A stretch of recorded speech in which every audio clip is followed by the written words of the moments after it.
the best I know. Our So you next had move, already they never know. They never know.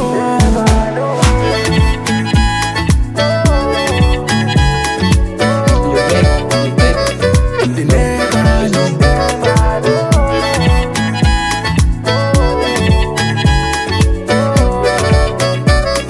They never know. Yeah, still listening sessions. I really hate They it. never know. I try to avoid it as much as possible. They never know.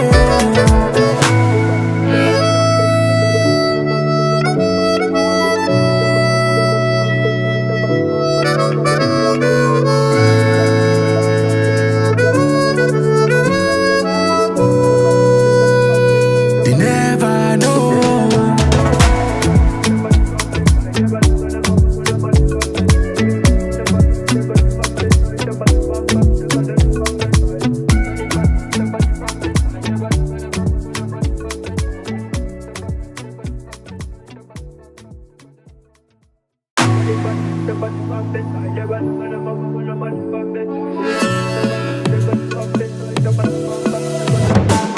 My lady, you know me, no big give up on you never. Wanna be with you forever, forever, forever, forever. Oh baby, where we they go? Now forward ever, backward never. Them they pray make we run down never, never, never, never. I'ma get that low. Girl, you the best I know. Our next move, they never know.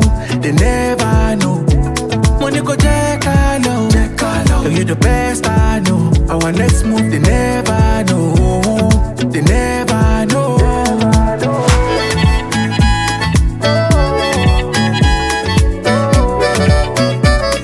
They never know.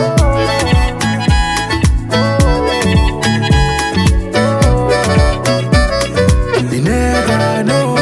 Without you, baby, the journey go too rough. So you know, girl, I be feeling this love. Even when I'm down, you wanna waiting this up. It's not blessing, I'ma not be luck. Baby, nobody feel day like you. I say nobody feel make me feel the way you do. I'ma get that low. Girl, you the best I know. Our next move, they never know. They never know. Money go check low. Girl, you the best I know. Our next move, they never know. They never know.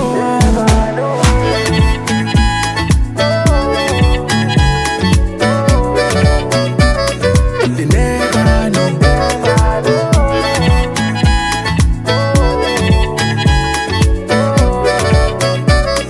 They never know.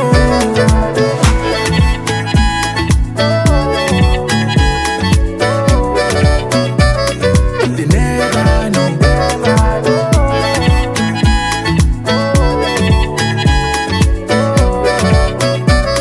They never know.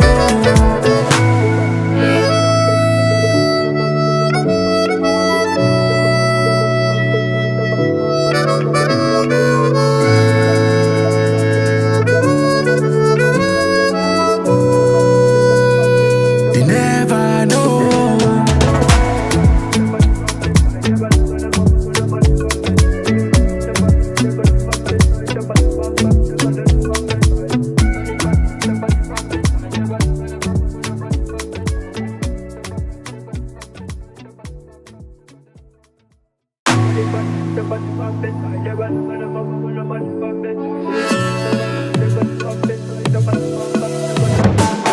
My lady, you know me, no big give up on you never. Wanna be with you forever, forever, forever, forever. Oh baby, where we they go? Now forward ever, backward never. Them they pray make we run down never, never, never, never. I'ma get that low. Girl, you the best I know. Our next move, they never know. They never know. Money go check low. Girl, you the best I know. Our next move, they never know. They never know.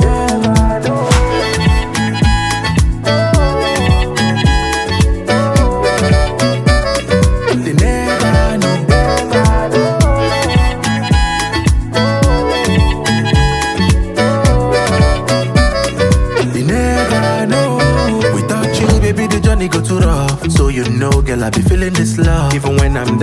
wanna waiting this up. It's not blessing, I'ma no be luck. Baby, nobody feel day like you. I said nobody feel make me feel the way you do. Let's go, everybody. Let's try this. We are here on the Hohner Live. It's Friday evening. It's February, and this is episode 103. Thank you, everybody, for tuning in. Let us know from where you're tuning in the chat. And I'm glad I could make it. I was still traveling today, and I'm glad our super special guest could make it. Please welcome with me and be with me with my pronunciation. This is Rutger from Belgium. Thank you for joining us. Everyone. Hi. Thanks for inviting me. This is amazing. So I thought it would be a good idea to get in touch and talk now already, because we're going to meet up at the Harmonica Festival in Berlin, right? Yes, looking forward to it. Looking forward to meet you in person too. So that's happening in May, exactly? Yeah. Yes, I think I play the 24th of May, the Saturday. Oh, interesting. Let me check that out. Are we playing on the same night? I don't know actually. I also don't know for sure if I'm playing on the 24th or on the 23rd. I think the 24th, yes. Yeah. On the Saturday. So Marko Jovanovic founded the Harmonica School in Berlin and also the festival. And this is the second edition of the festival. It's a great lineup full of harmonica players. And let me check. I think I'm going to play on Saturday. Okay, then but we'll meet anyway. But yes, then we play on the same day. Yeah. And I might stay on Sunday, even on Sunday, because the Serious Harmonica Ensemble, I'm going to maybe play a song with them. Oh, that's nice. Yeah, that's cool. So on the chromatic or on the diatonic? I'm going to play diatonic. Nice, yeah. Nice. So I feel like you're one of the youngest guests here on the Hohner Live. I don't even know how old you are. I think you're younger than me, right? Yeah, I'm from 2000, so I'm I think 5 years younger than you. Nice. Yeah, I'm now 23. Yes. So for everyone out there, Rutger is one of the very few harmonic players out there in the world who actually studied the harmonica at a conservatory, just like me. So we got something in common, and we can talk about this. Definitely. Oh yeah, Adam is tuning in. Bruce is tuning in. Hey Bruce, I'm playing in Baden-Baden again in March. Yeah, maybe there are still tickets. I'm playing with Nathan East. You should come there. It's an amazing event. Ake Music, good morning. It's 5 a.m. in the morning in Japan. Oof, wow. That's respect. early. Man, That's early, I didn't get any sleep last night at the hotel. Like, I was so tired and I fell asleep at like 11:30. Because of the listening session you were No. doing. It's just hard for me to sleep at hotels. I don't know. I kind of like it actually. Yeah, really. You do? Yeah. Man, I don't like it anymore as much. Yeah, I can imagine that you get satisfied. Yeah, and then I woke up again at 3 in the morning today. Yeah, And I was like, oh yeah, hopefully it's like at least 6:30 now, and I'm gonna wake up and do my little workout and then go to the studio. But it was 3 in the morning and I didn't get any sleep after. Yeah, man, that's not the best way to enter the studio, eh? That was Luckily, it was listening session. I was just listening. Yeah, I could just like sit there and close my eyes, you know. And hoping not to fall asleep. Boomerang, tuning in from Turkey. Nice, flying hop. Sick. All right. So, Rutger, you are in Ghent right now. Yes, beautiful place in Belgium. So is this your hometown or did you move there? No, this is my hometown. I was born here and now I live here in Ghent. Okay, yeah, interesting. And we talked about this. You studied harmonica in the Netherlands because in Rotterdam there were 3 harmonica players already, right? Yes. I don't know how it was for you, but to study jazz harmonica, it's a really hard. Like even 6 years ago, it was really hard. Yeah. So I went looking like when I was 18 years old. Okay, I want to study the harmonica. Where should I go to? And then you go searching for conservatories, but then you don't see any harmonica education offered. But then I heard that at the Conservatory of Rotterdam, which is where I studied, Which in is the south of the Codarts, right? Codarts, yes. That there were two harmonica players already. I was the third. So And there who are the other two? Ricardo Silva, he's a great player from Portugal. And then Armand van Wijk. He's a nice player too. And he's living in, I think it's Sweden or Norway. Okay. In Scandinavia at least. Yeah, he moved there. But I had lessons from Hermine Deurlo for 2 years. Probably you know her. She's also a Hohner artist. Yeah. And so actually Man, it was she wasn't even on the Hohner Live. No, you should invite her. She's a great person and she has a lot to say. And also, she did a lot for the harmonica in the Netherlands. Actually, she's I think the first call in the Netherlands for harmonica work. Chromatic, of course, only chromatic stuff. I think she only plays chromatic. Yeah. So that's the reason why I went to study there. Because if I wanted to study in Belgium, it would be like, we can give you a saxophone teacher, or I don't know who we're going to put you with. It was like they were not as open and inviting as Rotterdam. Rotterdam is actually, I think, profiling themselves as one of the main harmonica schools, actually, I think, in Europe. I think they're trying to go to that path. So it's nice. Wow, yeah. Interesting. So tell me about that journey, because I know it was quite interesting in my case, and I'm sure it was in your case too. Like, after high school, like, what was your initial thought? Like, was that the only option, studying harmonica for you? Yeah, studying music was the only option. That was for sure. I started off as a piano player, but then went to the harmonica when I was around 16 years old. So it was harmonica education. Indeed, was the only option. Of course, I'm from Belgium, so every teacher here, like every jazz teacher, every person that means something in the music industry, has played with toots. Yeah. So they don't have the excuse anymore of we can't give you a harmonic education because that's not a real instrument. I think that happens. I don't know if that happened with you, but I think that still happens, unfortunately. But in toots, you can, in Belgium, you can't say that because of toots, of course. They can't say, that's not a real instrument, because the greatest jazz musicians from Belgium played the harmonica. So I think I was lucky in that sense, but still it was... Man, I'm just noticing that toots is behind your face, right? Yeah.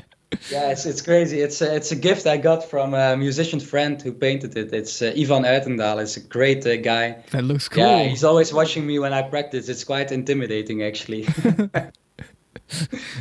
Nice. Yeah. Yeah, I don't know how it was for you. You basically got in. Welcome?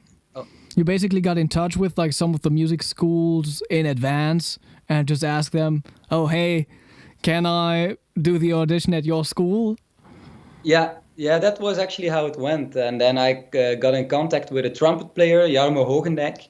He's a great trumpet player, but his lips were broken, or the muscles in his lips didn't function anymore. So he couldn't play anymore. So he was a full-time teacher. Very bebop style way of teaching, so very into the jazz language. And he sang all his lines. So if a saxophone player would play all his lines, Jarmo was only singing his lines, so his very jazz lines. It was really nice, and I got in contact with him. And a nice thing about him being a teacher is that there is no instrument in the way of what's in your head and the music that comes out. So the instrument that I played, the harmonica, was actually not important at all. It was just only about the music communication and about the music that's in our head. So then I had Jarmo as a teacher, the trumpet player that sang his lines, and Hermine Deurlo was then my technique teacher for 2 years. And with her I did some classical stuff, some choro stuff, Brazilian music. So that's how it went. And I think they were yeah, it was never an issue at Codarts, my harmonica. Never. Yeah. That's cool. So, did you ever consider to study music in Germany? I heard that the master in Berlin is really nice. I Okay. don't know how the system is in Germany, but I know some people that say that the master is for free even, the music. I don't know if it's the truth in the conservatory, but I did consider it also because, it's the harmonica country. So all the Oh yeah. harmonica players are there. And I also was thinking about studying with Mathys, Okay. but he's from Denmark. Yeah. That's not too far. He was probably already on the show, or Yeah. you know him probably. But see. I never did it for practical reasons, actually, mainly. Yeah. So, I mean, it's obviously an interesting path to study harmonica at the music school, because like there's no, it's like unclear where the path leads. You know, I mean, if you play the clarinet, at least you can play in an orchestra someday. But like, what are you gonna do with the harmonica? Like, you gotta find your own path, right? Yeah, that's so true. what did like the people around you think about that? I think some teachers had difficulties with it in the beginning. If you want a Horace Silver straight ahead jazz quintet, for example, as an ensemble or for a combo lesson, and suddenly a guy takes out a harmonica, then it's quite shocking or something. They expected saxophone and a trumpet, but they're not used to the harmonica. And so that's, some teachers, I think, were a little bit skeptic about that, but that disappeared really, really fast, I think. Also, okay, it's a pity that you can't be in a big band or you can't be in a wind section. Yeah. But I think the harmonica blends really good, especially with brass instruments. Yeah. So with trombone and with the bugle. I mean, it's true. I've played with a big band before. I also played some regular big band parts. Yeah. Okay. Yeah. In the brass section, then. Yeah. Yeah, I think it blends really well, and everybody heard it eventually. So I played that like was a nice. Joni Mitchell program. Oh, okay. Yeah, Joni. That's cool. Lovely. Yeah, it's such a pity that she took all her music from Spotify. Of course, I understand her, but it makes listening to her a little bit difficult, which is fine because that's her right, of course. No, but I don't think it was really a big issue at school, especially because I was the third one. But I mean, at the same time, it's a different experience, right? Like, if you're a trumpet player, you have your trumpet class and your trumpet mates, you know? Yeah. And you didn't have harmonica mates. Yeah, I had one, Ricardo, which was nice, and we studied together, and that was a nice experience. Oh yeah. But it's true, it's difficult, especially when you're just starting, when you're 18 years old. You want to compare yourself, like, how is this guy playing? How is this person playing? Yeah. But there's no one to compare you with except. I mean, it's also nice to have like some competition. Like, it makes you work harder. Definitely, and I think healthy competition is part of the education system, and that was something I missed because I was always. The time that I studied there, I was always the best of my instruments. The special guy, yeah. Yeah, and that's a little bit a pity. Yeah, that's true. I don't know how it was for you, but for me it was quite difficult not having someone to compare myself with. Yeah. Yeah, I'm not sure. I mean, same in my case, but I really got to think about if it was good or bad. Yeah, I think some healthy competition is good, and now the disadvantage of playing the harmonica at an institution like a conservatory is that you can only compare yourself with the really very best there is. That's Toots Tielemans and Grégoire Marais. That's the guys you listen to when it comes to harmonica. Boas asks again, who was the other harmonica player in your school? It's Ricardo Silva, and it's a very great Portuguese harmonica player. Okay. He has his bebop chops really very, very sharp. He transcribed a lot of trumpet players, transcribed a lot of Fats Navarro, and he plays really in that specific bebop style. So that was really interesting for me. Oh yeah. So I don't know if he's watching, Ricardo, but great guy. Yeah. How about your family? What did they think when you said, "Oh yeah, I want to study harmonica"? Yeah, that's a good question, because I come out of a non-musical family at all. Nobody in my family plays any instrument or sings. Nobody really. I'm the only one. Yeah. So it was already quite a shock when I said at my 16 years old, I want to study music. Okay. It was already like, okay, yeah, yes, you want to do it as a profession, and how you're going to do that. And then, yeah, of course, the harmonica. My parents are really, they see that it's possible, and they see what's happening.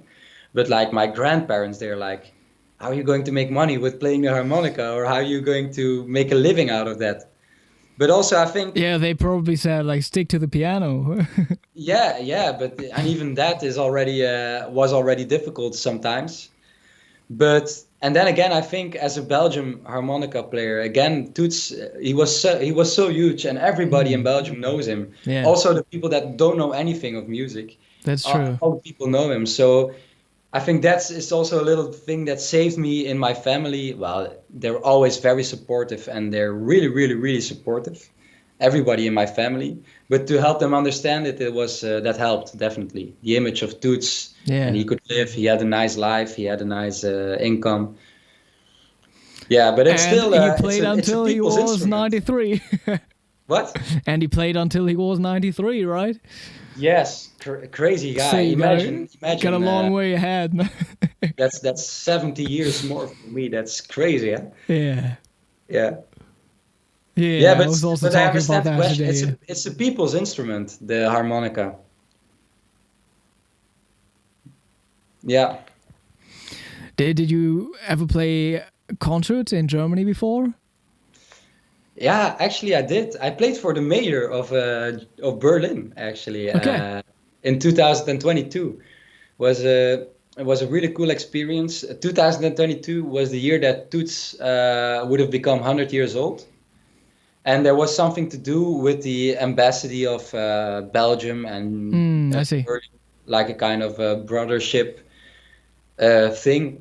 And then they asked me to come together with the management of Toots, Veerle van de Poel, who's a really nice person also. And there I played with a piano player, Maël Mercier, great piano player. We played some Toots tunes, also with Steven de Bruin. I don't know if you know Steven. Oh, yeah. He's also a great Belgian harmonica player. So I played there in Berlin. Then we played in the Zigzag Jazz Club. Yeah. Great club, cool vibes, and also at the harmonica school, and that's where I met Marco actually. I see. Okay. Yeah. Yeah, so that's my German scene actually is all in Berlin. Yeah. Yeah, and I think like there have been one or two harmonica players at that music conservatory. In Berlin. Yeah. Yeah. And yeah, also, yeah, it's good. I think also the problem of the conservatory and the harmonica is there are no harmonica players that are already able enough to teach. And the first schooled harmonica players, they are now graduating, like you and like me. And so in 5 or 10 years, we'll be teaching at the conservatory where new students come. And I think the harmonica community in that way will grow. So I see it positive. That would be cool. Yeah. Yeah, if there are no teachers, I'm not sure if it's going to happen. There are no students, but we're the next generation of teachers, I think. And that's the first generation of harmonica teachers, actually. But where do you feel like are the students right now? Actually, I don't know how it's for you, because you teach also. I also teach, not as much anymore as I used to do.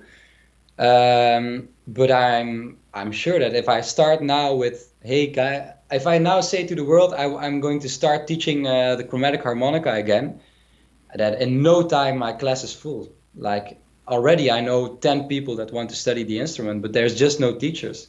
Okay. So I think that a lot of people really want to study the instrument, but there's just not enough facilities to do it with a real teacher, like face to face. Yeah. Yeah, it's an interesting topic. Pete asked, "Can you learn it at Berkeley here in Boston?" I think there's been a harmonica player before there. Yeah, I think I don't know for sure what the name of the person is, but there's a guy who plays their harmonica, and he has a great bebop-ish record with a guitar player. But I forget the name. But yeah, I think so. Yeah, I heard about somebody there too. Ilya Portnov, he studied at the New England Conservatory. He's a diatonic player. Yeah. Oh yeah, Thorleif went to Berkeley. I see. Okay. Yeah, sure. And in New York, yeah, I'm sure there's some harmonica at the new school at least. Yeah, there. I think I know 2 people. I think in New York that play the harmonica. But of course, everything, and that's maybe important to say, is everything that my perspective is very from the chromatic harmonica. Yeah. So when you take the diatonic harmonica also in the story, then there's probably a lot more players than I know. Man, maybe, but I think like in general there are probably less diatonic players who did the conservatory thing. Yeah, because you really studied diatonic at the conservatory, right? Yeah. That's great. But yeah, you play it in a chromatic way, so it's amazing. I don't understand how you do it, but I think it's amazing. But was that ever an issue, you think? Because I didn't had a real hard time at the conservatory, but I think as a diatonic player, it's different. Man, I'm not sure. I mean, it was very, very similar in the beginning. So after high school, I mean, I was just practicing like crazy. Possibly like you did. And I was just afraid of having no time to practice if I studied something else, you know? That was the only thing I had in mind. So I was just like, I have to study music so I can continue practicing as long as I want, you know? Yeah. So that's why I started. And then I also got in touch with all the music schools and asked them, hey, I'm a harmonica player. Can I come over to the audition and play for you, you know? And obviously, some of the schools were like, harmonica, we don't know what to do with you. Like, even if you are good enough, who are you going to study with? Like, they were just like, you don't have to come. Don't come to the audition. Yeah, it's and I mean, some of them are very open. So, yeah, I even did like some of the online applications at Berkeley, a new school. Okay, yeah. I did like the new school online application thing. And I think I got like a 50% scholarship or something. Oh, wow, yeah. Which is okay, but like still like it's super expensive to study there. Yeah, and also it's like not enough. I really doubt if you get extremely better or if the difference is that big, because it's what you say, like you study, you have your teacher and he inspires you, but you can only learn a certain amount of things in a certain amount of years, and that's how much you practice. So I don't think that studying in Berkeley, except for the people you play with maybe, is very different than studying in Hamburg or in Rotterdam. Yeah. Because you do it all yourself in the end. Boaz says, Marcus Milius, New York City, went to USC in California for jazz chromatic. Okay. Oh, Shane went to Berkeley, but not for harmonica? Interesting. Maybe. Not sure on that. I see. Yeah, so, and it was, the thing was, I think I got accepted for New School and something else in the US, I don't know. And then I also called Den Haag. Oh, yeah. Den Haag is a nice... They were like, oh, yeah, you can come and play at our auditions, but I actually didn't go there and play. Why not at the end? I don't know. I didn't want to go to Den Haag. Yeah, I understand. I wanted to go to Amsterdam. Yeah, Amsterdam is a nice conservatory too. Den but Haag yeah. is maybe quite. Den Haag is quite traditional, very Okay. straight ahead. Amsterdam is more open, I think. Yeah, interesting. So, yeah, there was like definitely an option going to the Netherlands because like I learned Dutch at school for 2 years. Yeah, So, and then Cologne, they were very open-minded. yeah. Cologne is nice also. Yeah. And what else? I think I even applied to. Did I apply to Mannheim? I'm not sure. That's more of a pop school they have down there. I applied to Hamburg too, and I was also accepted. Berlin. I think I didn't do the Berlin thing. They didn't want Harmonica at that point. Okay, I think it's different now because It is. Ricardo, the guy I was talking about, he studies there, I think. Yeah. Or But he- yeah, back then they were like, no, don't And play that's for like us. 10 years ago or 15 years ago, something. That's 2014. Well, yeah, that's 10 years ago. Yeah. It's nice to see how it changes in only That's 10 true. years. And then So that's there's Essen. Yeah, they also accepted. Yeah. So yeah, I mean, yeah. I definitely had the choice, and then I went to Cologne first because that was closer to my hometown, and Yeah. also at that point Hamburg. I really wanted to move to Hamburg because I love the city. Because of the music scene or because Because I did my first professional musical steps here, kind of. My band was from Hamburg from the beginning on. okay. Like I recorded my first CDs here. So yeah, my band was Yeah. from here. And my band studied here already. They were older than me. Mhm. But yeah, at that point, like the music school here in Hamburg, they moved to a different building because there was some renovation going on. And that kind of, yeah, it wasn't a good time to be here at the music school, kind of. Like, because like the people studying were like split apart in the city. Yeah. And now things are way better with the jazz scene here.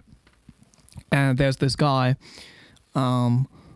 he has a foundation, and he's a huge jazz fan, Oh, always good. and he supports this. I mean, he basically financed the whole master program.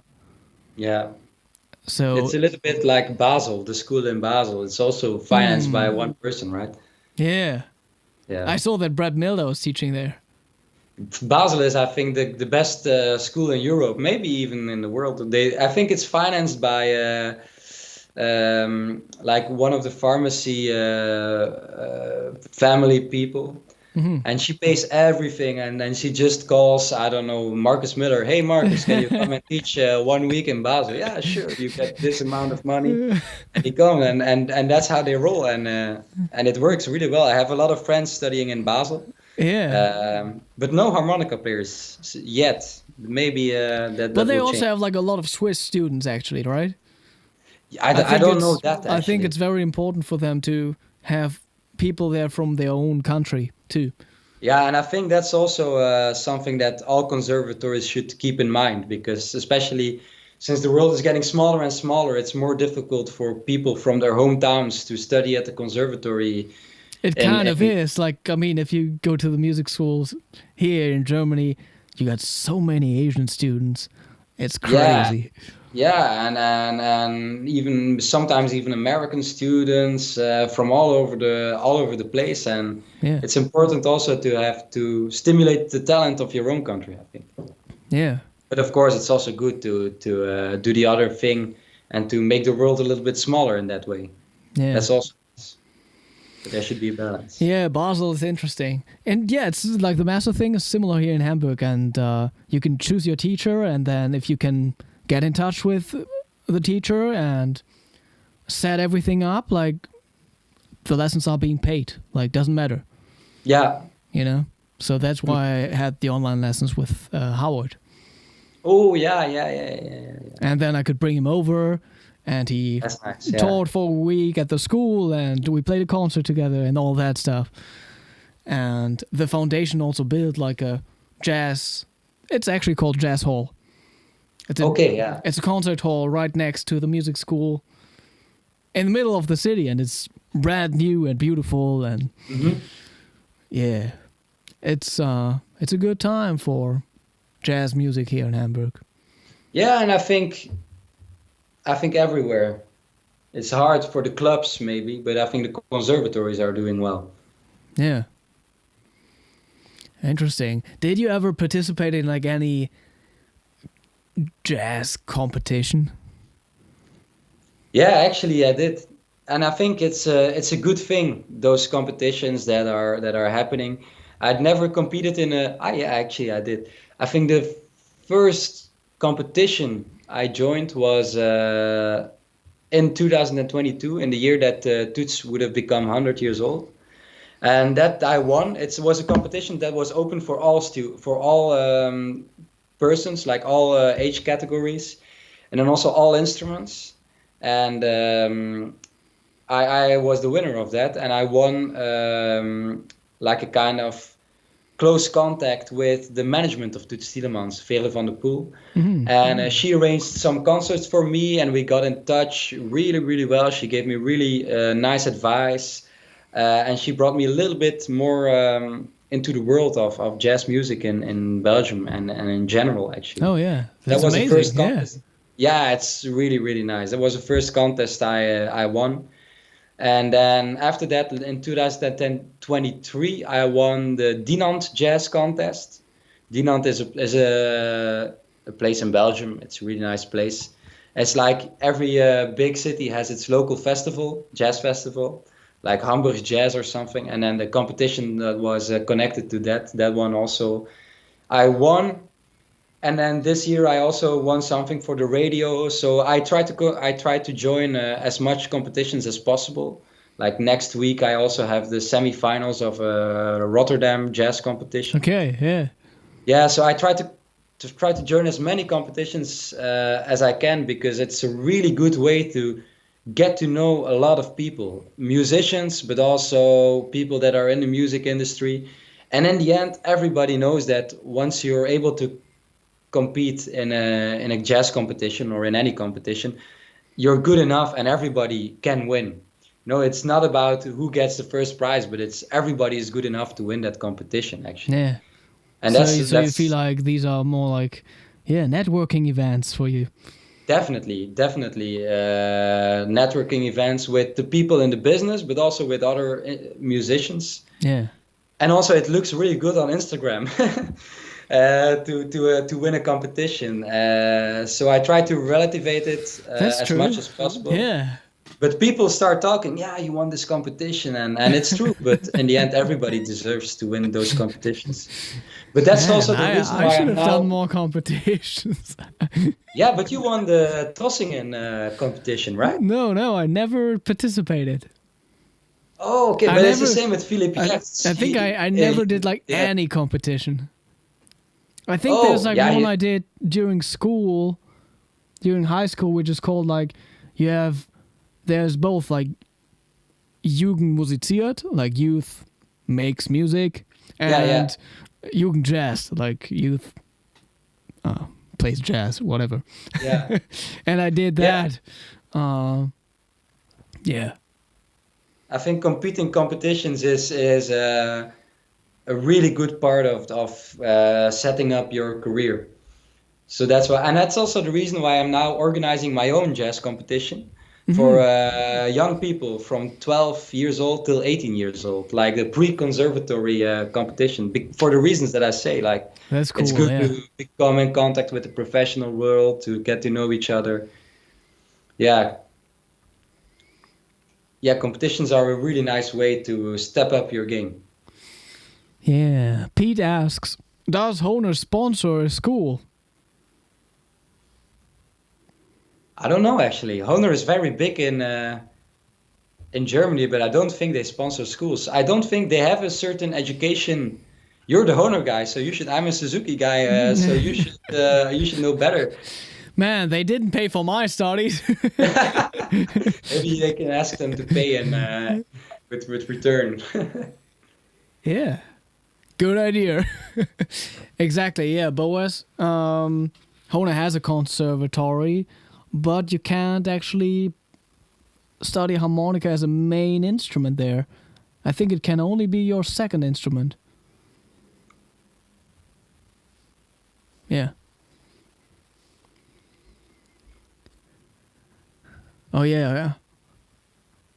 Just checking out Instagram. Oh, Simon Ausländer is following you. You know that guy?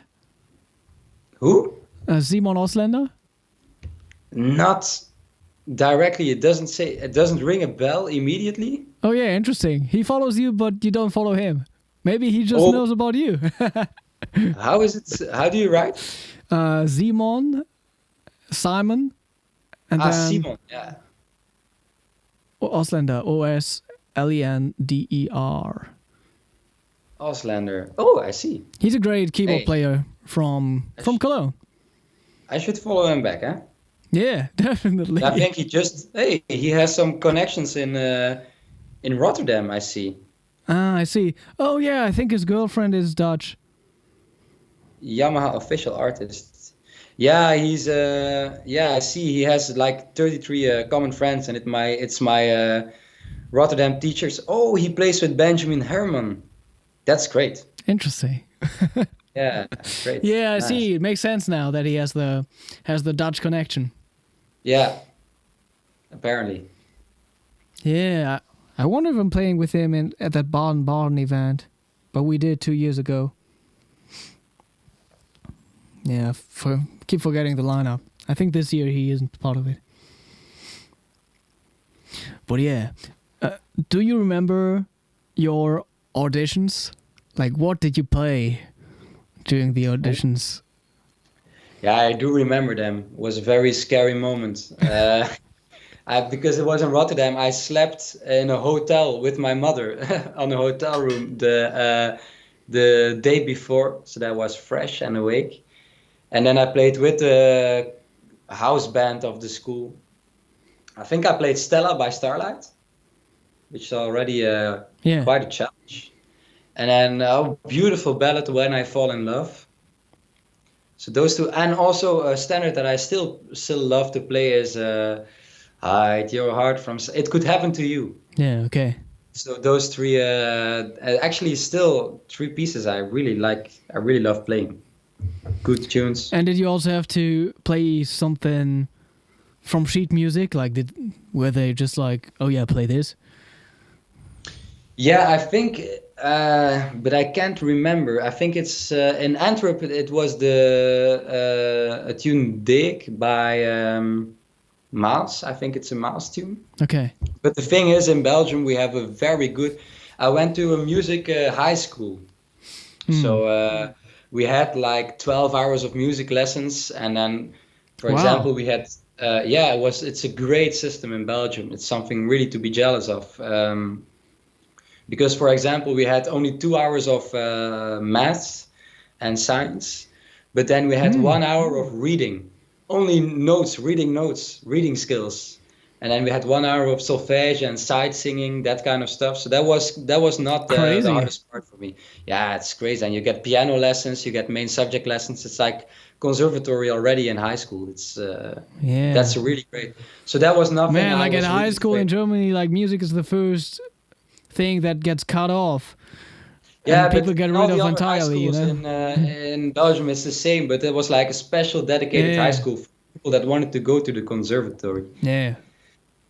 Yeah. So that side I didn't go to one of them. Yeah, but I did it, and it really helped me. It's also there that I discovered. I also get harmonica lessons there. I started playing harmonica there actually. Mm-hmm. Yeah. Yeah. Yeah, these auditions are interesting. I mean, in my case, I actually competed against the pianists because I was like, and beforehand I was like, oh yeah, if I'm being accepted, I want to be taught by a pianist. Yeah. So I can visualize stuff and, Mm-hmm. So yeah, I was playing in front of all the piano teachers from the school, which was interesting. I remember having the feeling of if I get accepted, I want to be accepted because I'm equally as good as the other. I was rated in amongst the trumpet players. Okay. And that's something I really remember really, really vividly is that I want to be accepted not because of my instrument, but because of the way I play. And they always told me that that was the reason. I don't know if they told the truth, but they say that was the reason. But what I did, I took a really lot of lessons beforehand with that teacher. I think I had 3 times lessons with him on before, so that he could see how it worked teaching harmonica, that he could work with me, that it was a match personally also. So I think, to be honest, that I was already accepted before I played a note on my entrance exam. But yeah, I mean that's not unusual at music schools. Yeah. No, I think I also would advise it to everyone that wants to study at the conservatories. Get in touch with your teacher before you do your audition. Even in Cologne, I tried to do that. One of the piano teachers, I sent him an email, and he answered like, "Man, did you even read what I teach? I'm a piano teacher." Like, no, you can't sit in at one of our classes or something. Oh man, he was that's not motivating. Yeah. But yeah, the other piano teachers were nice. Yeah. And he's just like a special guy. Yeah, but still, those people don't know how much impact they can have on a young music student. Man, that's true. Yeah. But it could have broken you and could have said, "Oh shit, yeah, then I'm not going to." That's I'm not true. going to study at all anymore. Yeah, it's a dangerous thing to say, those kind of things. Yeah. Boaz says, Rutger, was your high school an art school or a specialist school? I don't know exactly what you mean. Where's Boaz from? From Germany or? Boaz, where are you from? I think I forgot. Yeah, but it was basically just like high school with a music focus. It was high school with like instead of languages and instead of thing, it was all music. Yeah. I had 12 hours of music lessons, and it's in Dutch. It's called Kunst Humaniora. Mm-hmm. So it's art humaniora. It's like the normal high school, but then with a focus on art instead that you study classical languages, you study music. Yeah. As a study direction. Yeah, I mean, there are schools like this here too. I think my jazz pianist went to one of these. Yeah. Oh, Babak, hey, how's it going? Man, I had the nicest cab driver on my way back home today. He was from Iran. Like, I told you, right? I was just going to Hamburg, Maine, instead of like 2 stops further where I had to go. And so I had to take a cab. And from the very first moment, I knew he was super nice. And I knew he was from Iran for some reason. I felt it. And then after being on these different trains and seeing like so many weird people too on these trains, like, I mean, I'm not usually the guy that starts a conversation in a cab, but like I wanted to get to know him, so I asked like where he was from and when he came to Germany and stuff like that. And we were talking about music. I was asking him for some artists from Iran that are hip and he's listening to, you know. And then I told him about harmonica and that there are so many harmonica players in Iran. Yeah. And I got so many harmonica friends from there, and that I'm listening to Ali Reza Talistri. Is that how you pronounce him, Babak? And he also played me a song, the new one of him. He said he was a huge fan too. That was a cool experience. Yeah. Adam says, Philip Gers gave a wonder tip about using a flute teacher for learning to read music as a harmonica player. Yeah. That sounds like a good option too. Yeah, I think for the chromatic, it has to do with the range, because the range is exactly the same as also the lowest note is the C. Yeah, true. Yeah. I think it's that, and maybe also the way of phrasing. I wouldn't advise a saxophone teacher, actually. I don't know how it's for you, but the thing with jazz saxophone is they say like, yeah, and then you should do this. And then you're like, yeah, I don't know even if it's physically possible on a harmonica. My technique is not the best, but some things are just really Really, really, really hard to do. And I think with saxophone teachers, that's different. That's why I had a trumpet teacher. They also have like a little bit more. They are more aware of the shape of their lines and the breathing and how intense a line is just to play the line. While Yeah, on a they have saxophone, it's to. They really, gotta have like a better idea of what they're gonna play yeah, beforehand. I mean, if you play the saxophone, if you're a good player, like pretty much you just blow into that thing, and if you can do the fingerings, like it will just come out. you yeah, know? definitely. And that's like not the case at all with the harmonica. No, no, definitely not. I mean, because like you gotta think beforehand, kind of like. Even I mean, if it's the diatonic, it's like bendings and overblows, and if it's the chromatic, it's like slide. Yeah. You know, do I have to Yeah, press it with or not? direction. Except for CY Leo, I think he can do everything on a harmonica. Technically. Yeah. That might be true. I don't know. I'm not a chromatic player. Yeah, I always have the feeling like that's not possible on a chromatic harmonica. And then there's always one person that does it, and then you're like, I have to study more. Yeah. Boa says, yes, that's what I mean. The scheduling in the US, the average public high school that still has a music program might be 45 minutes only 2 times a week. Oh, Yeah. no, it was much, much, much better. Like we had a course, and it's funny because I teach it now myself to people from 15 years old, and just 1 hour of reading music. And that's your homework for next week. Read these pages of music, just like the notes, reading the notes out loud. It's a great education. Yeah. Nice, all right. And you're going to play at the Harmonica Festival with Shikata Ganai. So what does that mean? Shikata Ganai, yeah, you pronounce it well. It's Japanese, and it means there's nothing to do about it. It's a little bit the spirit of c'est la vie. It is what it is. Okay. But it comes actually from the gaming, no, from the hacking world. Our piano player is actually also an ethical hacker, and Shikata Ganai is a code apparently.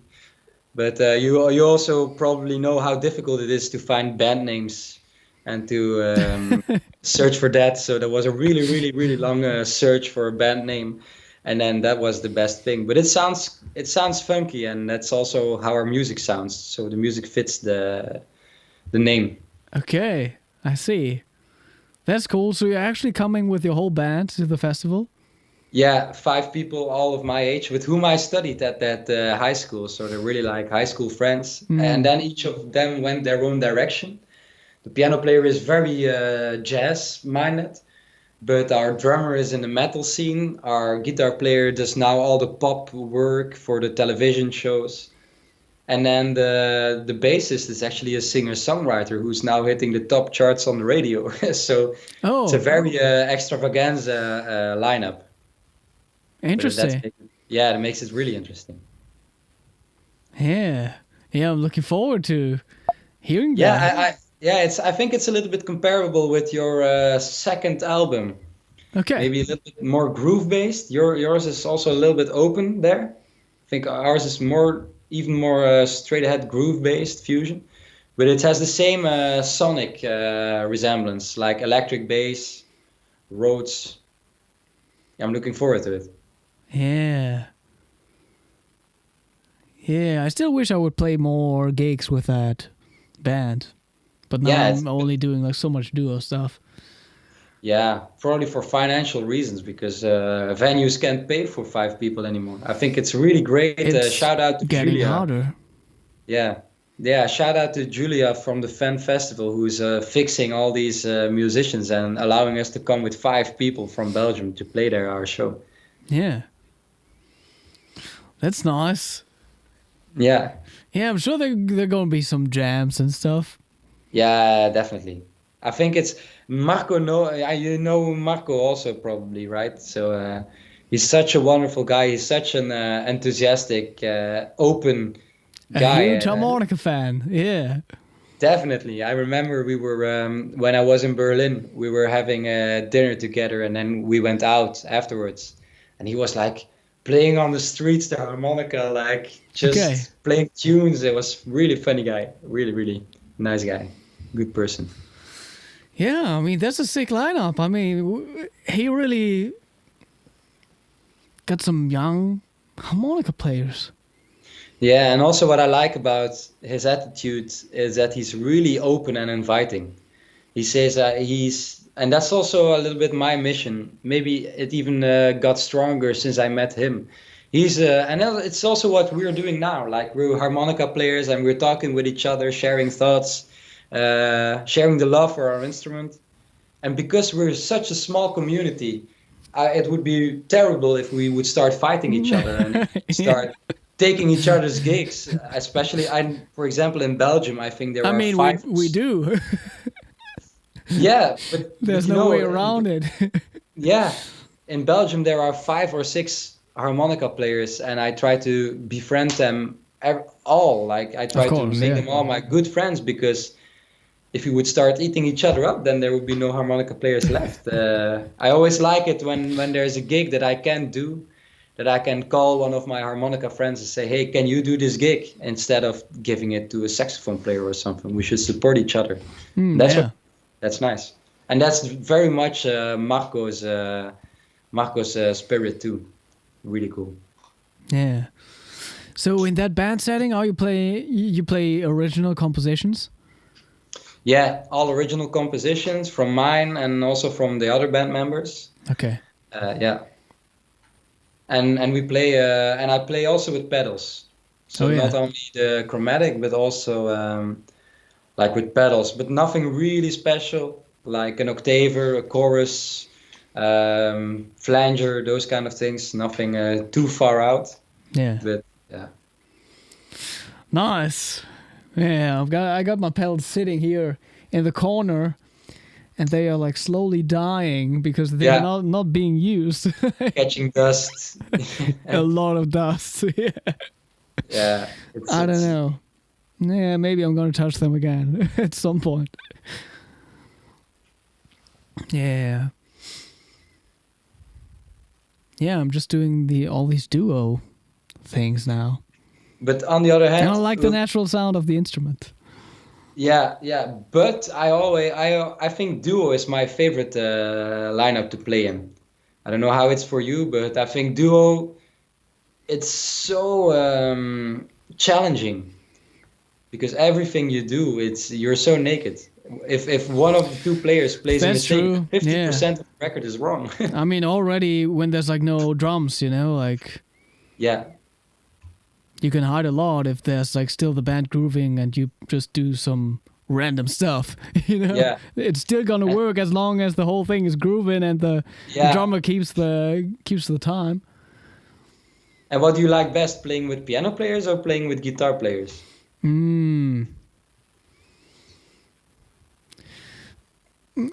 mean, with piano players, at least, like, you can have them play a solo. It's easier for them to solo too, Yeah. But there's like a special connection with the guitar too. Like, I think the combination just sounds super beautiful if you got a good guitarist. I mean, guitar and harmonica is just the perfect fit. Yeah, it's a Siamese. It doesn't matter electric or acoustic guitar, but like it sounds so good. Yeah, I agree completely. I wrote this instruction book, which is coming out in spring, they told me, and I also recorded some songs in there. And we had basically creating backing tracks, and I also like did this with a guitarist, and I think he did everything on an electric guitar. It just sounds beautiful. These are like actually beautiful recordings you could just listen to. Like, it's not just like instructional material. Like, yeah, I can imagine. Just great sounding melodies with great guitar accompaniment. Yeah. And that's another example of how the harmonica education is only improving, because you're now releasing a method, but also Alex Rossi, I don't know if you know him. He's a great blues CY player. Leo put out an instruction CY book. Leo put out a record. Alex Rossi, Methods, Alex Rossi, and I've seen another player also who wrote a book, but I don't know anymore who it was. But that's also a thing. It's as a teacher, But where do you that's get it, yeah. material for chromatic harmonica? You have to make it up yourself. But that's Yeah. changing because of Yeah, I people. mean, I played clarinet before, and with these instruments, you have books that basically everyone's supposed to work on, you know? Yeah, yeah. They are like, that's like a standard repertoire, kind of. Not with the harmonica yet. So, Yeah. exactly. How about some pop music from Belgium and Netherlands? Can you recommend some stuff? What are you listening to? Like pop music of the day, like what's Yeah, give me some pop music. oh, I think in Belgium we have a very good indie pop scene, like independent pop scene. Like for example, my friend Iskander Moens, the bassist, who's now getting played on the radio. He's doing a great time. Iskander Moens is the name. That's really good, like singer-songwriter, folkish, Bob Dylan-ish kind of stuff. But he left the harmonica at home, Iskander, which is, I think, a good thing, knowing how he plays. Yeah. And then that's really good. And we have also a lot of good people that singing in Dutch. I don't know how it is in Germany, but singing in your own language is getting more and more popular, actually. Yeah. And it's at its peak, I think, right now. And there's a lot of good players. Like it says, the metal, it's more like cabaret, kleinkunst, acoustic music. Yeah. But that's really great. I'm not really following what's happening in like the really commercial genre, because I think there's a lot of things cross in the commercial genre, which shouldn't belong which don't belong in my world, but not on an enemy level, but just it doesn't happen. But I think in the indie pop scene, there's a lot of support, a lot of good prizes, like that people can get airplay, young people, really nice. For example, for jazz music, next Monday, I'm doing a recording session for the radio. Okay. So that's super nice that they want to let a harmonica player do their thing on the radio, like primetime radio. It's That's perfect. Let me check out. Is there I'm just checking out charts, Spotify charts. Is there Belgium here? Yeah, there's Belgium. Who is it? Oh, it's just like the weekly charts. On top is a song called Prada by Casso. I don't know. Noah Cahan. They don't sound very Belgian. Sophie Ellis Baxter. Maybe she's from Belgium. The top charts, like the real commercial music. There is one artist, and it's kind of Dua Lipa vibes. Okay. It's kind of groovy. That's nice, but still, I don't. Then and when I listen to pop music, like the hardcore commercial pop music, I would go more for the funky kind of stuff, like Dua Lipa, for example. Okay. That's really fun. Yeah. Interesting. Yeah. I mean, I listened to a lot of Dutch pop music at some point. Oh, okay. Just to kind of, I don't know, wanted to keep the language alive for some reason. Oh, then I have a good recommendation. It's she's called Vroukje. Vroukje.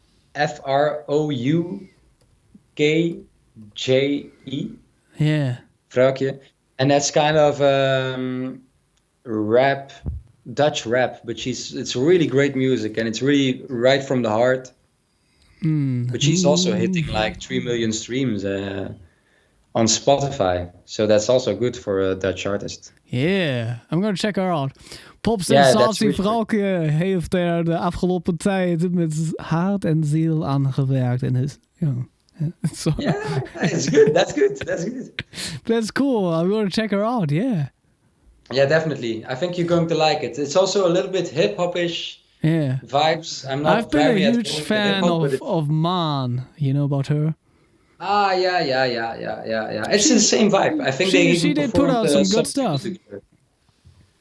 I don't know her music very well, but I think it's comparable with Fakir, what Fakir does. Yeah.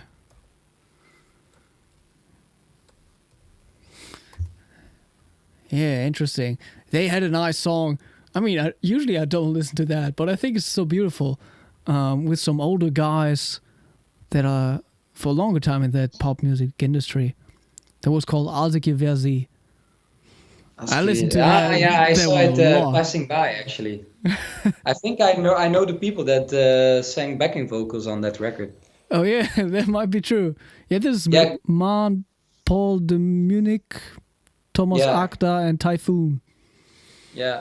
But Codarts, the conservatory, is also has a really booming pop department. I see. Okay. So Frauke also studied there in my year actually. We're from the same Oh wow. Latin, yeah. I mean, cause like that's weird that like a bigger pop artist studied at a music school. You know. Yeah, that's true. But as I say, the pop departments also in Ghent actually are really booming. I Yeah. think pop is really taking over the conservatories, and for the pop artists, that's good. Jazz has to be a little bit skeptical always, I think, because Yeah. that's just how jazz people are, skeptical towards pop. But it's part of the game, I think. So there's a balance to be made again, but it's also nice that those artists can make their art and refine it and study it through people that know stuff about it. Yeah, there was always also the thing in Cologne, like because like that bachelor was actually called this bachelor I did was already called jazz pop, Oh, okay, and yeah, they yeah. tried to. They were always thinking about. I was like for some time I was representing the students of my of the jazz students at my school. I don't know. Yeah. I was like part of these meetings with like all the officials at the Yeah. music school, and it was always a big topic of like how much pop do we want to include at the school, you know? Yeah, And then, yeah, but at the same time, like, and then they started to set up like a little studio for the singer-songwriters so they could produce their own songs and stuff like that. Like, it was coming up kind of at that point of time.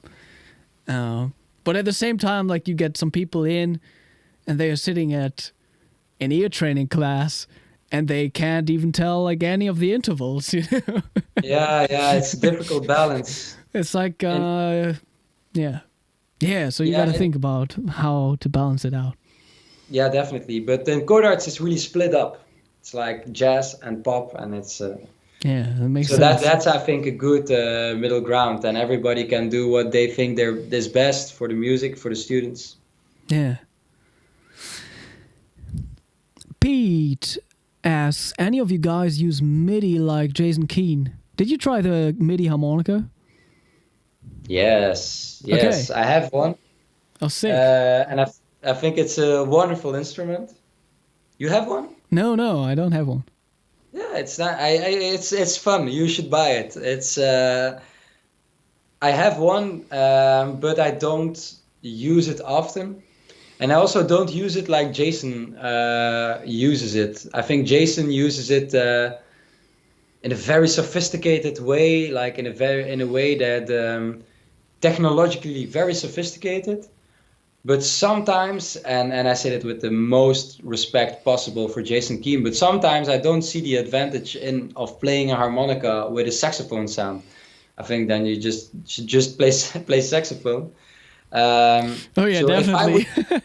yeah, I mean, if that's. I would use it, I would use it more in a Maybe in I'm a gonna kind of make some enemies here, but like, if you're like a vegetarian or vegan, like, why do you want your meal to look like meat? like a burger. If Yes. you do.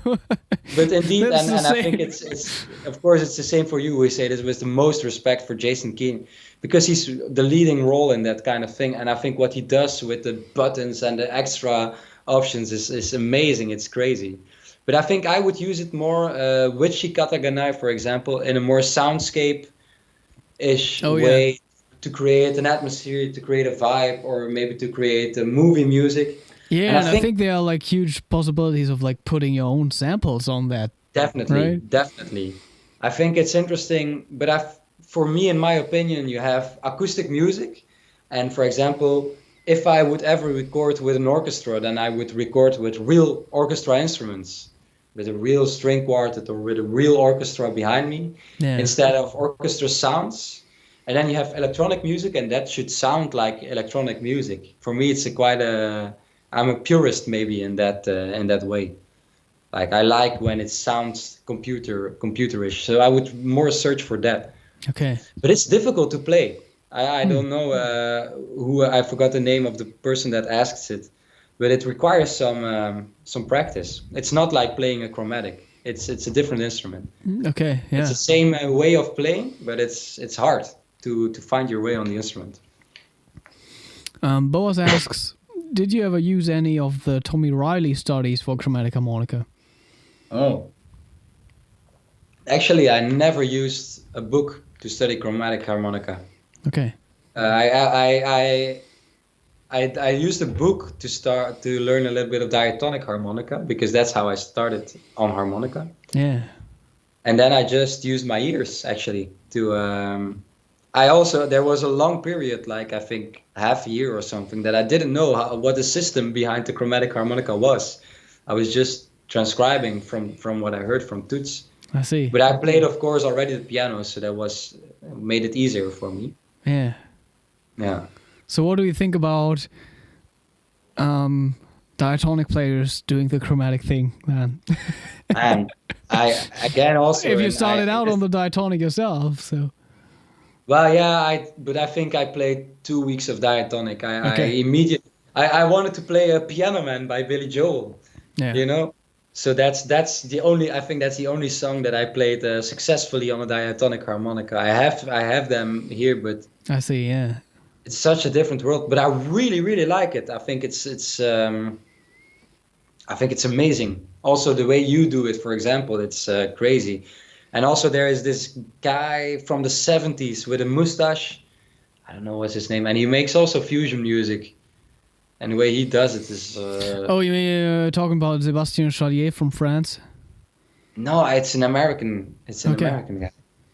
He looks like Frank Zappa. Okay. I should look it up. I have it from a book or something. Yeah, I have that harmonica book with all the harmonica players in it. You know, there is one book. I think it's Howard wrote it.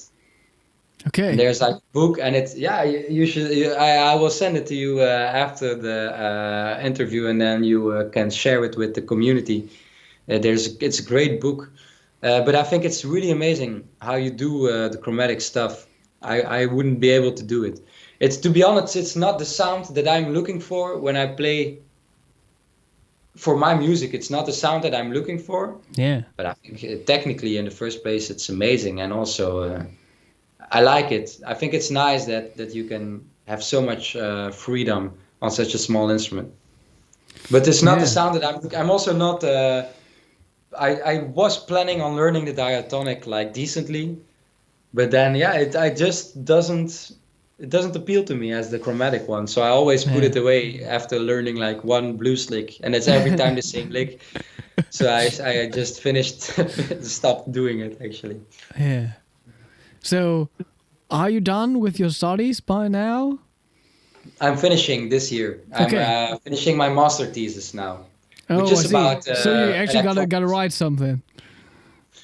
Yeah, man, it's and at Codarts it's a very heavy subject there. I think I'm now already at 85 pages or something. Like, man, my master thesis really sucked.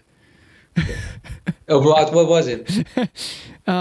Actually, the jazz master here in Hamburg, it's like split, like the basis of it was jazz, but then like for the other half you could pick like another topic. Like most of the students are like, oh yeah, I'm gonna focus on arrangement, but you could also do like kind of like music management and stuff like that, you know. And I actually picked music production. Yeah. So my master thesis was about the Roland 808 Whoa. drum machine. You went really deep in that But yeah. tradition. But it gives you a lot of stuff, right? You do the hip hop things now, which is... Yeah, I was really doubting between electronics, which is what I chose for eventually, or Brazilian music. Okay. Or tango music. Yeah. Like those three, because I think it's really intriguing what Hugo Diaz, for example, does in the tango music. So, but also the what Brazilian... are you writing about now again? Electronics. Okay. So I'm planning to make a solo concert. Actually, it's electronics, but the main subject of my thesis is emancipating the chromatic harmonica through electronics. Mm-hmm. Yeah. My plan is to make a solo concert for harmonica, and the philosophy behind it is a little bit: if a piano player says, "Yeah, I'm going to play a solo concert," and everybody's like, "Yeah, fine, of course, a piano solo concert." If you're a harmonica player and you say, "Hey, I'm going to play a solo concert," and everybody say, "Man, this guy, you should put him behind bars because he's getting crazy." So now I want to say, no, it's not true. You can play a solo concert on harmonica. It's just that it's never been done in such a way, or like never been taught at least. So that's what I'm doing now. That's it's cool. Nice. It's cool. Yeah, I want to show people that it's just a normal instrument like any other instrument. Yeah. So closing off the master studies is like writing the thesis, and probably also, do you also have to play like a final concert? Yeah. Okay. Yeah, but I'm lucky. I'm already playing a lot of concerts in different projects, so it's not a really big deal for me. I'm just going to. You can basically just pick one of them and. Yeah, I'm just pick a band and then I play a concert. It's not. For me, I'm already looking further than the end of the conservatory. I'm doing so nice things. I'm enjoying myself so much that I don't think a lot about graduating. Yeah. Nice. Once they named wasn't asked or says, "You guys are two little geniuses and I respect you so much. Just bought a chromatic in the last week. Anyone know the best book or course out there?" I think, soon it will be Konstantin Reinfeld harmonica course. But he bought a chromatic. Okay, he bought a chromatic. Well, to be honest, I don't know if the person who has this, if you play music already. But I think the best course is just your ears. Just put a record by Toots, for example, and put a record by Toots in his later stage, because when he was 90 years old, he couldn't play the bebop fast lines anymore, but he played only the ballads, the Smile and What a Wonderful World and Midnight Cowboy. That was actually my first song I learned on the harmonica. And you just play by your ears. Your ears are the best course, and the music is the best course. That's my answer to that. Just transcribe, and don't make it a big thing. Don't think like, hey, I can't do this by my ears. Yeah, you can. It will be a little bit hard in the beginning, but especially with those later Toots records, the ballads, they move so slowly that you have time enough to fiddle around for finding the right note. Yeah. Oh yeah, he says he plays diatonic too. Okay. Yeah, so you can get my book in spring. And I mean, I'm very sure that Cy Leo's book is amazing for chromatic. Probably. I'm very sure. Probably maybe. Very structured also. I think he seems like a guy that really knows how to study also, which is important. Yeah. And also a book from Alex Rossi. He's a Brazilian harmonica player who lives in Amsterdam. Yeah. He also just brought out a book, I think. But I would also say get a teacher, especially now, like a real teacher. I don't know where you're from, but get a teacher like for one-on-one contact. But I know you, Konstantin, you also teach online even. Yeah. Philippe Yes also teaches online. There are crazy teachers available in the harmonica world nowadays, online, like. Definitely. And also what we were saying before the interview, like there's nothing that you can't learn on YouTube. YouTube is such a great platform. Yeah. So a lot of harmonica material also there. But I think the records and the ears are the first thing. That's cool. Yeah. Pete says, I want to be there for that solo concert. Yeah. Yeah. You're welcome in Rotterdam. And if that's too far, if that doesn't happen, I think it will definitely be a project I'll be working on. Actually, it's also one of my plans for the future is to make theater music and to join theater groups with only the harmonica as a source of sound. Yeah. With battles and those kind of things, of course. Oh, what about your plans location-wise? Like, do you want to stay in Rotterdam or Ghent after finishing your studies? I think Europe is a really cool place at this moment, at this time. Yeah, I mean, ask US jazz musicians. Yeah, I think actually they love to would play agree. here. Yeah, because I met some people from Australia recently, and they say, yeah, I drive 12 hours to meet my grandparents. Yeah. And I mean, if you drive 12 hours, then you just crossed Europe, like the whole of Europe. You went from Belgium to the end of Germany, and I think Europe is a really good place. So I see Europe actually as one big country. Because, if I want to play in Berlin tomorrow, then I could leave today and still be on time to play in the Zigzag Jazz Club tomorrow in Berlin. And also make good money, actually, as a young musician. And I think in New York, for example, it's really hard to do it there.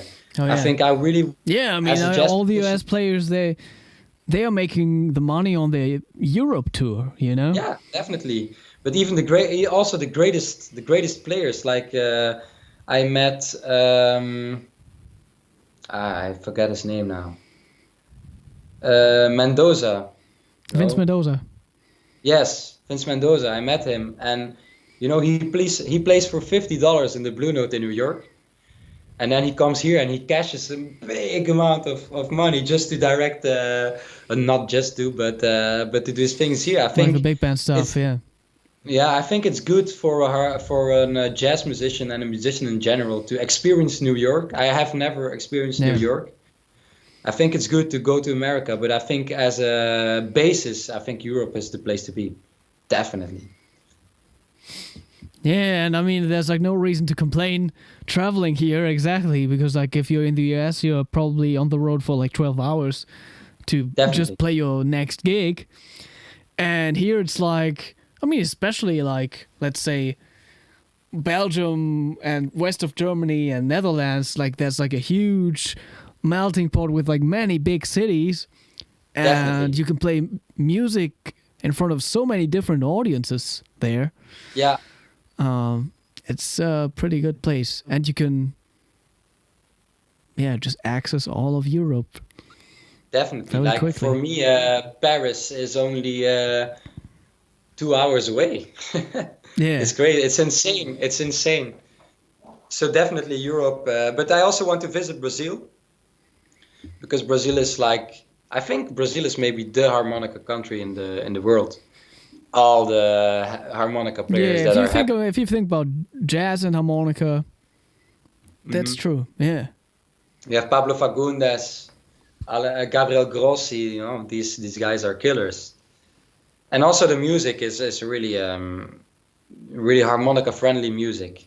Yeah. The traditional choro music, but also the bossa nova.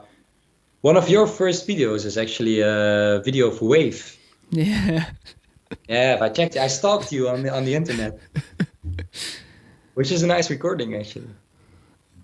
Yeah, it's an old one. It's pretty old now. Yeah, sometimes you even start to, I mean, not with that, but like in general, like if it's like original compositions and stuff, you start to think, oh yeah, wow, 8 years ago I was so creative. Like I don't know if I would be able to make this happen today, Yeah, that's I never thought about it. I'm starting to get that feeling with some stuff. So it's time to put out a compilation album already. Best of. 10 years of Konstantin Reinfeld. Exactly. That's also the best name for your very first album. Just call Yeah, it Best of, yeah, the biggest the hits best of. ever. Like Jacob Mann does, greatest hits. That was I think every musician thinks about it, but we were also thinking about it. Like just put it greatest hits. You just wrote 10 songs, and those are your 10 best songs. Yeah. That's cool. Nice. But actually, I'm thinking now. Alex Rossi did it. I think he has a record. Like, and every harmonica player plays 2 songs. It's a record dedicated to Toots Thielemans. And that would be cool actually to make with also the young generation of harmonica players. There are so many good young harmonica players now. It would be cool to make a kind of overview of what's happening in the harmonica world. Yeah. Jeff says, if you come to Florida, I will buy a ticket. Oh, I'll keep you to it. Are you talking about a concert ticket or a flight ticket? Pete, jazz and blues in Europe is bigger than the US now. I think it's also probably a little bit politically... Okay, Jeff says concert ticket. Oh, nah. No, it's very friendly. Thank you, Pete. Yeah. Awesome. Any other questions, everybody? Yeah. We talked for a little over an hour, which is By the way, timing. I must compliment you with your shit, I had the word in my head, but indeed we've been talking already for some time. With your peers, with your following, really nice, really friendly people. They really respond, and they're there talking, listening to us talking. It's really nice. Thanks everyone, and also congrats to keep this community. That was the word I was searching for. Yeah, it's cool to stay in touch with Harmonica World, and I mean, I think I only got to know about you because I saw you on that lineup. Yeah. Which is crazy. Because like, yeah, you're so close in the end, like living in Ghent. And yeah, definitely. I mean, my hometown is like super close to the Netherlands. So like, it's close to Venlo.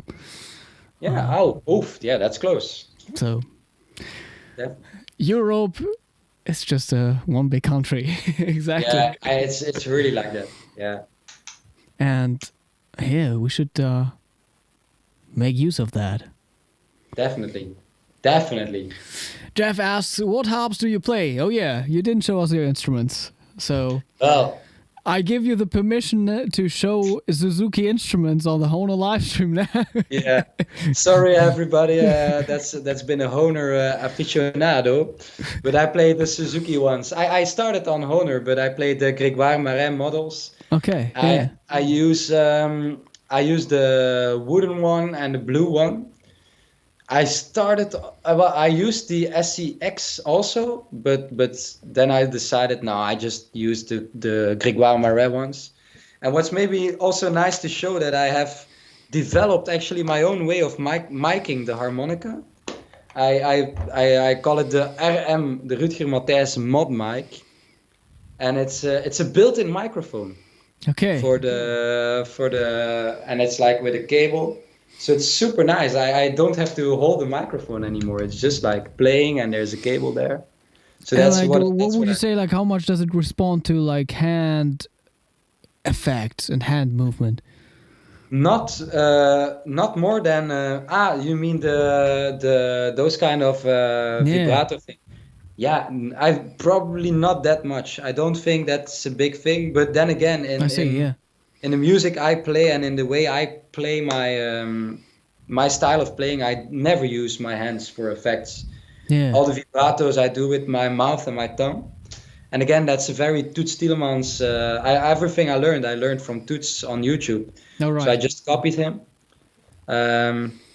So I don't think it's very great for that kind of thing. But it's very user friendly because you don't have to use a mic handheld mic anymore. Yeah, But Jeff yeah, says probably better only patented. specific. Jeff says What? better patented. Yeah, I did. So that's already safe. Nice. Yeah, I mean, we were just talking about this right before the stream, just like using microphones and like how to record a harmonica too. Yeah. In different settings.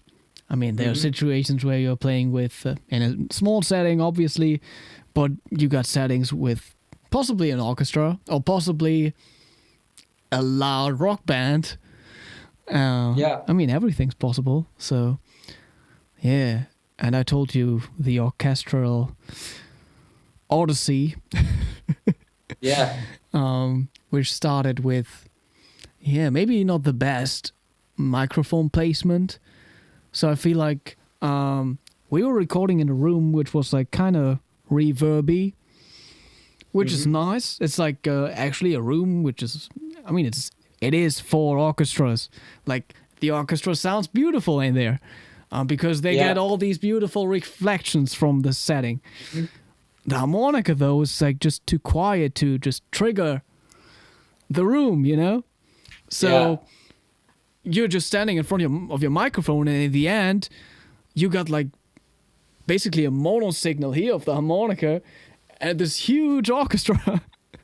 And even if you turn up the harmonica like crazy, it's gonna sound like this compared to the wide strings.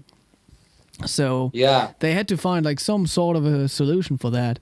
The microphones, they were placed right in front of me. They had like two microphones, like a Neumann and a Schoeps, whatever. Really good microphones. I mean, maybe should have used this one.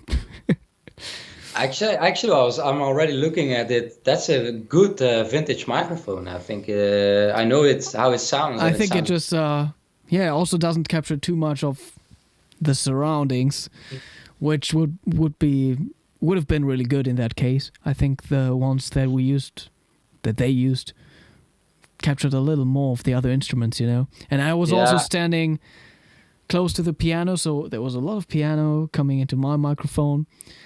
And the main microphone for the orchestra was like sitting basically in the middle of the orchestra. We were like in a circle setting kind of. And I was looking at the circle. And kind of like the strings were like recorded kind of from far away. It's like not a very direct signal. Yeah. So but they finally managed to like make the harmonica work in that space and add all that room that I'm not triggering naturally. They could just like replicate it and use some reverb plugins and stuff. And make the harmonica sound warm with proper equalization and stuff. Yeah. And then in the end, which was even a good idea we had beforehand with like duo recordings at some point. Howard Levy told me to do so. Just to pan the harmonica to the left a little and the piano to the right. I mean, it gives so much space for the harmonica then. Definitely. So that helped big time. Yeah, I think as you say, microphone placement is such an important one, because even half a meter of difference between two mics can give such a weird flanger kind of sound, and makes it sound so thin. And I think my go-to, I always use also an SM58, just handheld like this. Yeah. You know, you have it here, SM58, and it's safe. Because the signal is so direct, you can really push it in somebody's face, and that's nice. But if I would record with my fusion band, for example, with Shikata Ganai, I use also my own amp. I have a Fishman amp, which sounds really great for acoustic instruments. Okay. And then I use the DI out of my amp. Yeah. And that's also how I would do it, because then you have a direct signal, but also a little bit of a live sound. Yeah, and you got the support on stage, like you can hear yourself properly, and yeah, indeed. So that's like, but the SM58, you know, there's nothing that can compete with the normal SM58, and it's also quite cheap even. So yeah, I mean, and especially like working with the guitar pedals and stuff, like that's what I always did too. Like just go in there and hold the microphone right behind the harmonica. Yeah, But now it's just flutes, like a lot of classical, and I just like to stand there and yeah, I feel with the diatonic, like with bendings and overblows, you get like different timbres with all the different types of techniques can you're also- using to play these different notes. And then I just prefer to use my hands a lot to kind of make everything sound a little more even and even out the different overtone structures of the notes. Yeah, I can imagine that you need a little bit more space for the diatonic one. While the harmonica, it's actually the signal is quite flat. It's quite the same.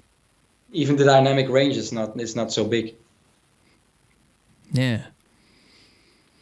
So yeah, that's like interesting. There's a lot of stuff to experience and learn, like playing the harmonica in different settings. Definitely. And also like so many people out there, sound engineers, be it live or in the studio, they don't have like any experience recording the harmonica. No, indeed. Every sound engineer that I meet is just like, yeah, this is my first time amplifying a harmonica. So it's a dangerous thing. And that's why it's also good to bring your own amplifier to have control at least over your sound on stage. And then the rest is for them. Yeah, just gotta pray. Yeah, indeed. Another question. You mentioned using your ears earlier. Is it worth learning music, do you think, for both diatonic and chromatic alike? Learning music? I can, like you mean learning by ears? I think it is, but I can only talk for chromatic, of course. I think, Konstantin, what do you think? Because it's probably you also have the overblows and the positions, those kind of things. That's probably harder to figure out on your own. But he's talking about reading music. Okay. Yeah. It was actually a big discussion. With the diatonic, I mean, it's like very usual for a lot of people to be like, oh yeah, you don't have to read music if you want to play the diatonic. Yeah. Because like of the big blues connection and stuff, and just playing in second position, and like blues is a feeling. Yeah. You know.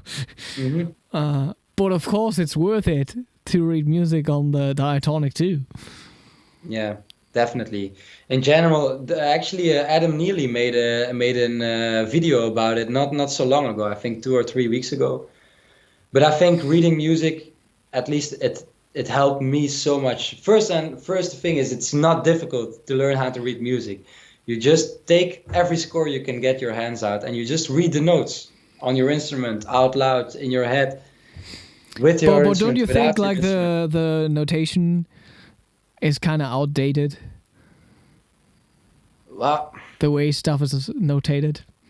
But the thing is, everybody, the nice thing is, if I give you now a music score, then you can, and something that I wrote, then you can play it without having heard the music. And that's the nice thing and about the international language of music. If I would have given you a score or if I would given you an audio file, which is probably bad recorded, from my iPhone, and you would have to learn the music all by playing, then would take you hours. While if I just send you a score now, then we can play in 2 minutes. Oh, how about you send me an animated video where all the MIDI notes flow through the harmonica holes? Yeah, man, that would be the thing. Nah, that's like guitar tabs actually. No, and also what really, and I think because like that was the only thing I had in mind. Like because like with regular music notation, like the duration of the note is just represented by a sign, It's like not visual in the sense of, you have like this note is that long and the other one is that long, That's like that's interesting. There's like kind of like an advantage of the Guitar Hero thing, Yeah, but I understand that way of thinking too. But the thing is, there are kids learning piano with these videos, you know? Piano, yeah. But the thing is, I got so brainwashed at my school because I for 3 years long, every week 1 hour of reading, and then at home also you just learn to read and I would advise it too, because it's also what gets me gigs sometimes, Yeah. like for movie music, if they call you, they send a score, and then a day later you're in the studio recording the music, and it's all because you're able to read it.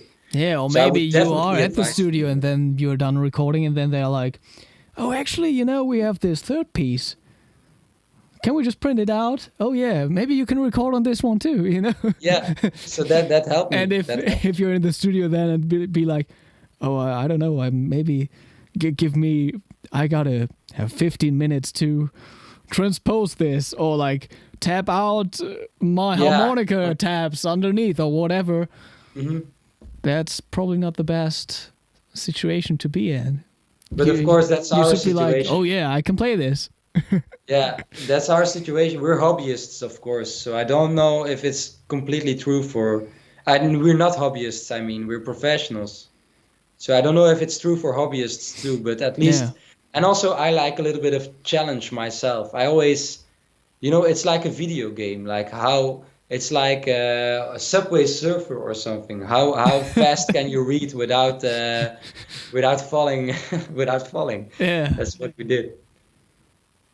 Well, what's some other stuff that you did besides harmonica in your youth, like sports or any other interests, or were you like a gamer? I played basketball for a long time, and I really missed it, actually. It's such a great sport. And now I do tennis with my musician friends, which is also cool. That's cool. Yeah. Yeah, it's cool because we have like this kind of musicians community, and they all started tennising, and then I also started tennising, and now everybody's tennising, which is really nice. Yeah. And chess also, I did a lot of chess at school. I also and that's also the advantage of coming out of a non-musical family. I don't know how it is for you, but when I get home, nobody talks about music.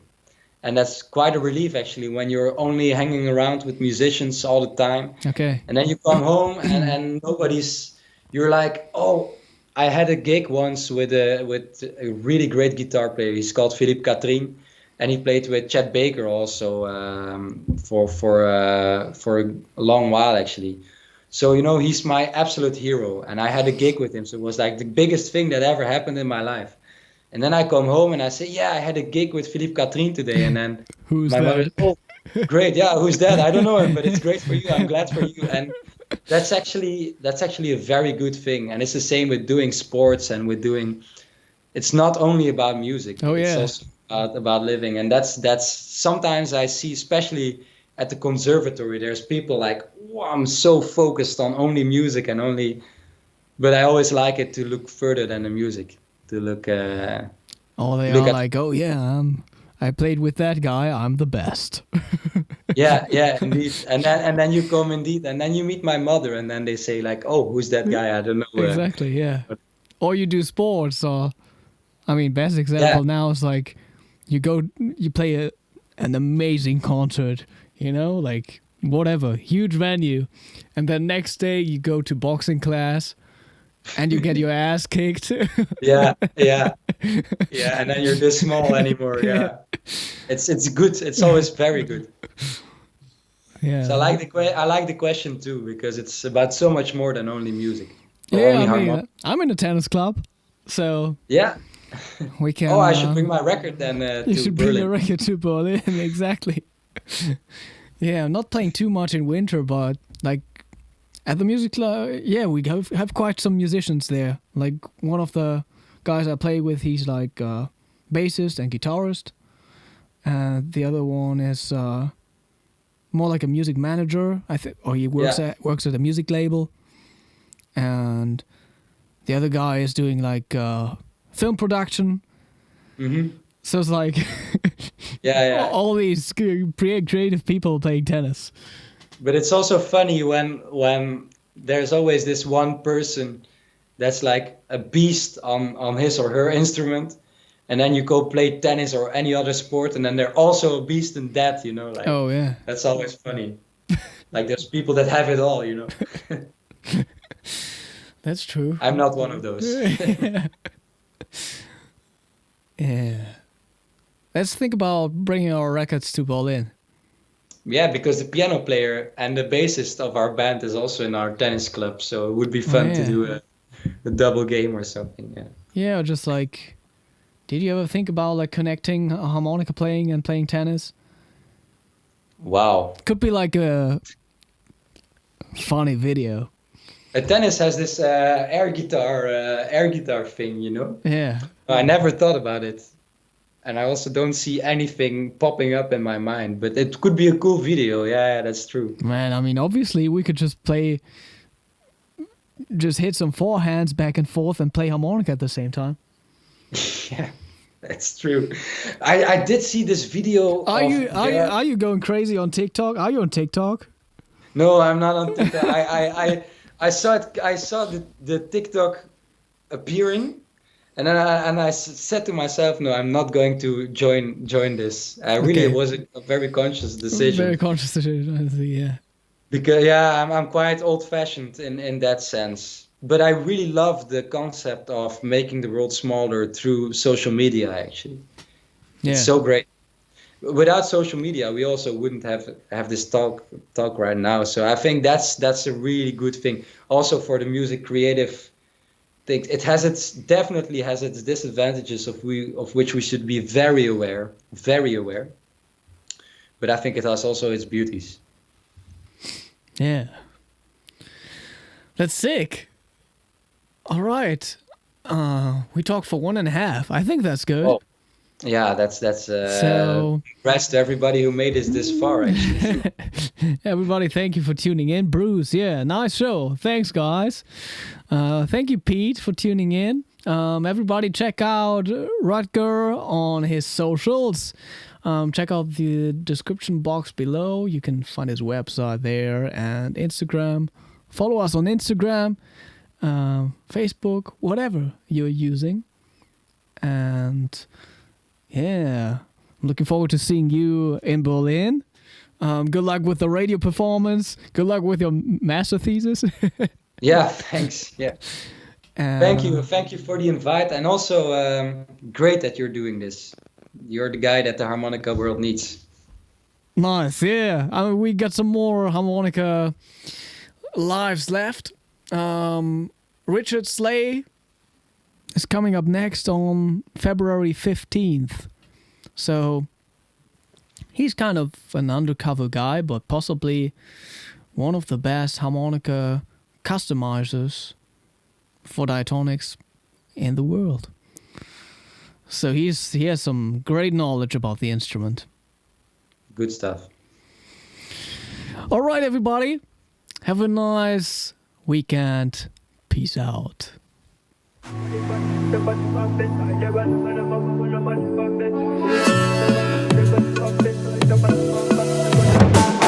My lady, you know me no forgive up on you never. Wanna be with you forever, forever.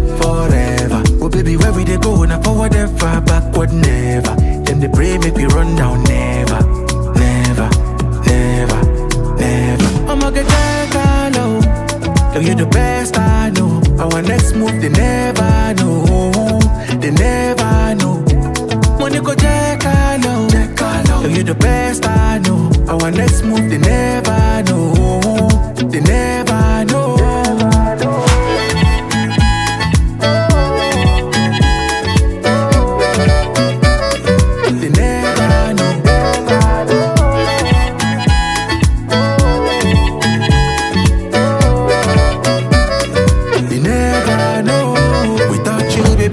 Go too rough, so you know, girl, I be feeling this love. Even when I'm down, you wonder waiting this up. It's not blessing, I'ma no be luck. Baby, nobody feel day like you. I said nobody feel make me feel the way you do. I'ma get that low. Girl, you the best I know. Our next move, they never know. When you go check low. Girl, you the best I know. Our next move, they never know.